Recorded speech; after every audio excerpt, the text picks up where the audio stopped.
I just find that when I'm dancing, I'm just free and don't think about much anything else. It's really an expression that I feel meets all my needs as far as physical, emotional, and spiritual. I think what people gain from being involved in dance is a better body awareness, knowing their body, getting to know how their particular body moves, and also the fact that the technique behind certain dance styles is very demanding and asks for the individual to challenge themselves. Straight back, more of a straight back, yeah. 2, again, one more time. Keep this, right there, boom. No, hit right there, there you are. 2, that's it, and through, easy up. Find your placement and finish. Paul Noel Fiorino, dancer, educator, athlete. In his 28 years, he's commanded stages across the United States and worldwide, from New York to Israel to South America. But his strong ties to the Rocky Mountain region have spurred repeat performances in Colorado and Wyoming. And 3, and 4, and on. While growing up in Colorado, he developed an active interest in sports. I was really a very involved athlete, especially in junior high. I mean, just come 7th grade, you know, the junior high had a very good team, and for football, which I loved to run the football. Wrestling was another experience. I wrestled because my brother was a wrestler, and I got involved in with wrestling, finding out what it's like to get pinned. But it's football where we scrimmage. The sophomores scrimmaged the seniors, you know, and that was just, I just found I was just a little too small for that type of situation. And so the next thing I did, I ended up going to the drama department, playing in Man of La Mancha and various View from the Bridge, various plays. There were auditions for Fiddler on the Roof, and I wanted to learn how to do the Russian kick dance. Prislaska, I think it's what it's called, but I mentioned it to my mom, and she had an appointment the next day for us to go into Denver. And sure enough, we drive up in front of the Denver Ballet Academy, which is downtown 2nd and Broadway at the time. And I walked into the place hearing piano music and, you know, smelling the sweat. And, you know, it was just like, I was wondering what was going on here. And sure enough, the ballet teacher brought me in, sat me down, and I was watching this class of guys and gals. And it was probably Denver, the ballet was at its highest point at that time, really, because they used to bring in ABT, American Ballet Theater, every year. And after the class, he just asked me, you know, what I thought, and I said, well, it's very interesting, but, you know, and he says, well, okay, go get yourself some tights and shirt and shoes and dance belt, and we'll see you tomorrow. You got a scholarship. Several scholarships followed, to Banff, Canada, then to Jacob's Pillow University of Dance in Massachusetts, and the Joffrey American Ballet Center. Well, as far as going to the East Coast, it's something that, when I got started with dancing, it seemed like that was the thing to do. You know, it was get yourself ready, get yourself to a place where you can go to New York and start auditioning and you know, being at a level of expertise or, you know, dance training anyway, to compete in that atmosphere of New York. Because there are an awful lot of dancers, an awful lot of companies, an awful lot of activity in the arts going on. So I was hungry for that competition. I wanted to find out what it was all about. I was intimidated by it. And I knew that was just one of the things I needed to do. And I found that it was really pretty high tension, and I had to just be really on top of it. You know, go in with an attitude of performance, even in class. No matter where you go to class, you still, you know, were looked upon by every dancer in the place, and analyzed and criticized or whatever, you know. So you still had to be your best, and I felt being a representative from out west too, you know, I just wanted to be sure I had the right training and the right background to be able to put up with that.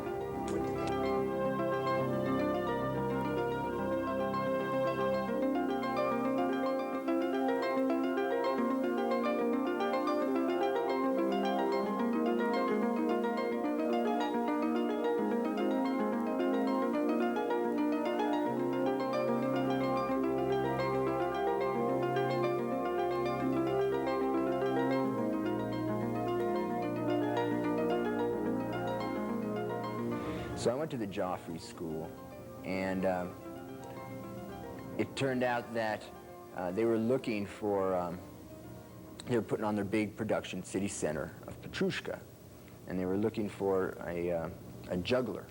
And I just so happened to learn how to juggle just because I was at a summer camp, and the dancer told me, listen, if you learn how to juggle, there's a possibility that this might happen.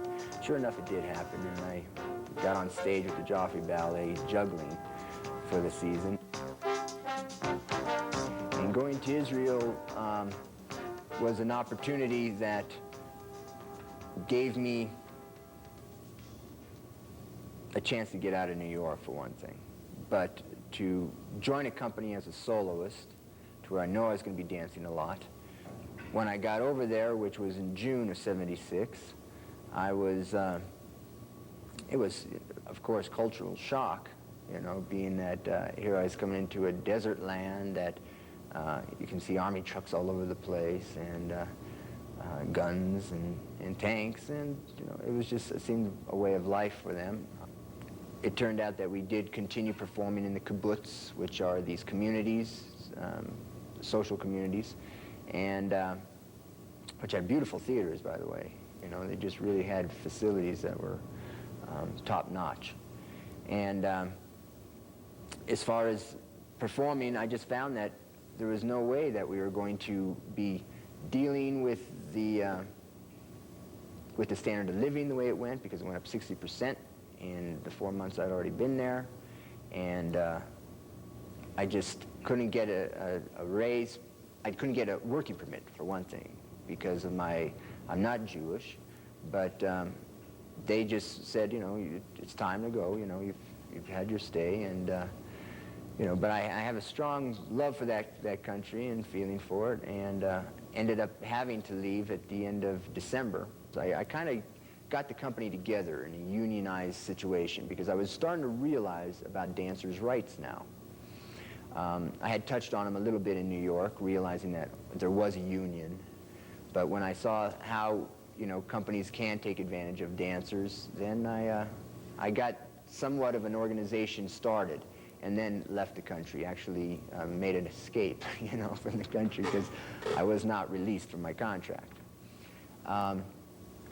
But as far as that, I realized that, okay, you know, you hear about being blackballed and that, you know, people won't hire you after you do something like that. And I decided, well, I guess I'm meant to be a freelance if that's the case. So sure enough, I came back home to Denver, did a concert that I called a recital, really, for the Denver community, free concert. I invited everybody and their brother. That was the start of Paul Fiorino Dance in Flight. And it consisted of 2 ballerinas and myself. Dance in Flight was my opportunity to get creative.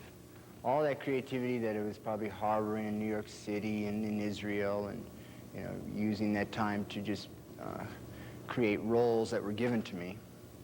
I decided that to choreograph, produce, direct, stage, light, just all the various experiences I have acquired from being on stage, behind stage, seeing choreographers work and all that. I decided to put myself to work in that area. And that's how Dance in Flight came about, with various solos of modern and jazz and ballet, setting works that dealt with educational entertainment is what I was really driving at. finally just did all I could in Denver, I felt, as far as freelancing with various companies and performing in that respect, that I decided to take advantage of the first ballet competition that was happening in the United States. That was in Jackson, Mississippi in '79. So I went to do a preliminary, a regional preliminary, and that was in Dallas, Texas. And that turned out to be a good audition for me, because the artistic director of the Dallas Ballet, George Skabeen, hired me on the spot and offered me a union contract for 26 weeks. We toured Mexico, we toured throughout the South, the southern states. Then in '80, I was selected as one of the members to go on a South American tour, which lasted 7.5 weeks. And we went everywhere. We went through Honduras, Guatemala, Ecuador, Peru, Chile, Argentina, Uruguay, and went through that whole trip, which again was a value of experience.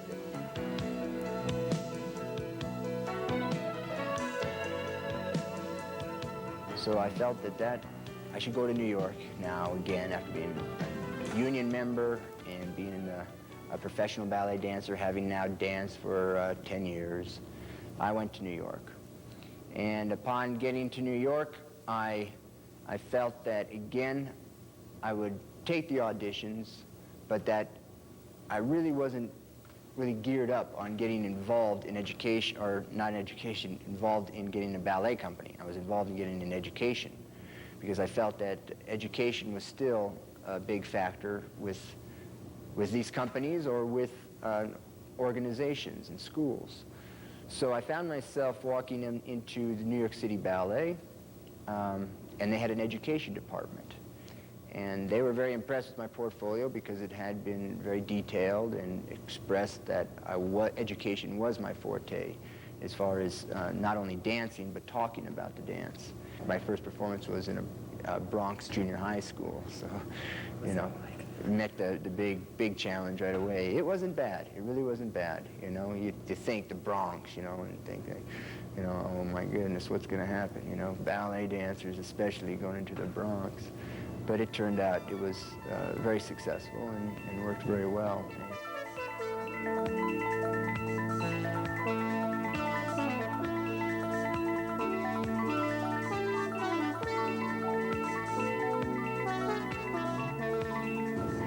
And so I continued working with that group and with New York City Ballet, doing freelance works, coming out to Colorado, working in Colorado Springs. That's when I got involved with the Olympic Training Center. There wasn't any dance being involved there, and I knew I had to go to quite a red tape situation as far as getting to the right people, talking to the right people. And I finally got to do my demonstration and present my program to the cycling coach, Eddie Borsowicz, a coach that is very prominent. He decided to take me on as far as being a trainer, coach, choreographer for the United States cycling team that was going to be dealing in the World Championships in March and all this. And so I got together with them and showed them the program and got the kids involved. And since then I've worked with over 10 different sports, including wrestling, boxing, weightlifters, judo, race walkers. You know, he's becoming a whole entity. And I feel that's what the dance has to offer athletes, that they're competing against themselves. The challenge is not against the competitor, not against the guy on the other bike or the guy across the ring. It's against the self, against how you're going to maintain in that situation and having control to be able to move at the spur of the moment, make decisions at the spur of the moment, and keep going with it, with that intensity that it takes to be a winner.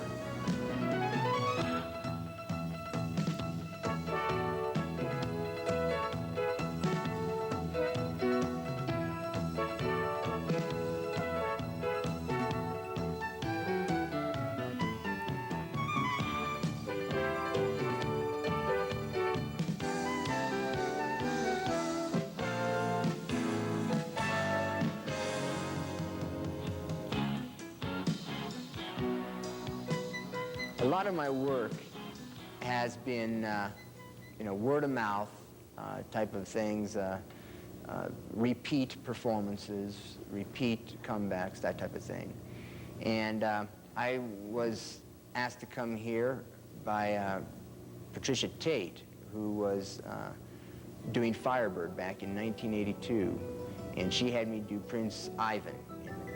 I was invited back again this year for Romeo and Juliet, because she wanted to do Romeo and Juliet, and felt that I could handle that role and at the same time teach. The unique part about the University of Wyoming's dance department is the fact that it is connected with the theater department, which they set up their season together, and it affords the dance department to have a set designer and a lighting designer and the theater itself to operate in, and they're able to work together to where they can put on large productions such as Romeo and Juliet.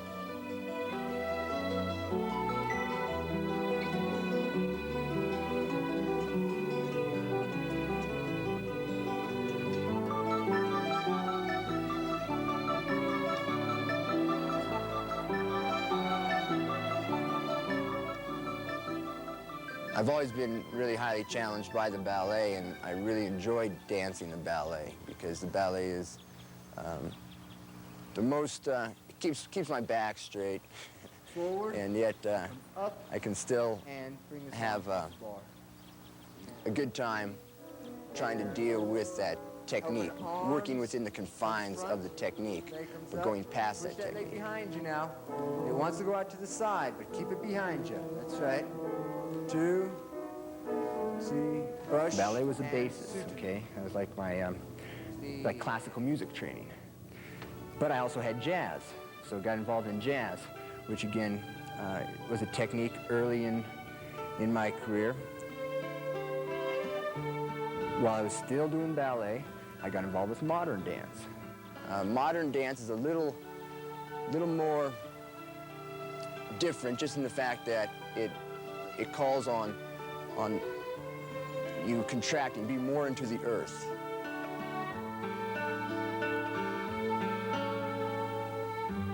My personal favorite, I would have to say it's probably a combination, which I call balmadja, which is ballet, modern, and jazz. I mean, I think that's the style you could place on, say, tapioca or, some other dance pieces that I've choreographed.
The idea about being a professional dancer is that you starve and that you do it for the love of your art form, and dancers don't need to eat anyway. But as a dancer, too, I found that you have to make opportunities happen also.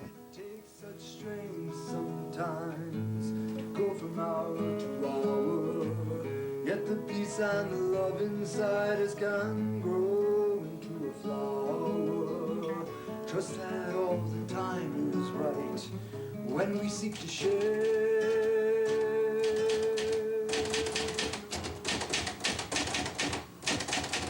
The program Choreographed Calisthenics. You got to keep the leg right It's a there. program that I Already turned out. had been designing and developing for the past 7 years That's the way the joint to moves. bring about Very well dance this way. You can't lift the leg very high. incorporated into a Okay, we curriculum. have to keep it, and we're just gonna It's belt. a We kick program it that through. deals with teamwork, putting together a whole group of people, and taking them through steps of what a dancer goes through, putting down steps, putting that steps to music, so we have specific counts to specific music, and then we take that and rehearse it, practice it, and eventually perform it and execute it at the highest level that they possibly can do it. And again, you have the support of the team because you're all doing the things together. You all have the proper body mechanics. You all have the proper focus and the coordination of the movements. Even though you're looking straight ahead, you know what's happening over here.